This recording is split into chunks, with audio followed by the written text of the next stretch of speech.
କାଲିଠାରୁ 3 ଦିନ ଶ୍ରୀମନ୍ଦିରରେ ଲାଗିବ ଗ୍ରହଣ। ହତାଶ ହେବେ ଭକ୍ତ, ହତାଶ ଭି ମହାପ୍ରଭୁ, ହତାଶ ହେବେ ସେବାୟତ, ହୋଟେଲ ମାଲିକ, ଛୋଟମୋଟ ଉଠା ଦୋକାନୀ ଆଉ ଅଟୋ ଚାଳକ।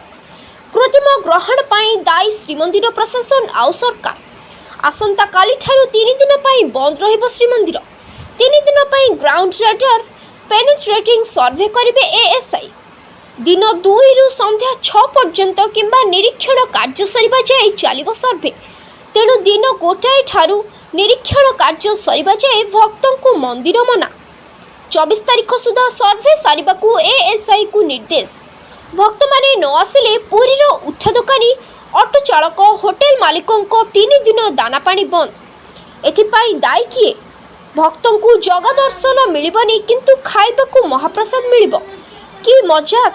ଭକ୍ତଙ୍କ ଭାବନାକୁ ନେଇ 25ରେ ଷୋଡ଼ଶ ଉପଚାର ପୂଜା ବିଧିବଦ୍ଧ ଭାବରେ ପାଳନ ହେବ। ବ୍ୟୁରୋ ରିପୋର୍ଟ, ସଂଘର୍ଷ ଟିଭି।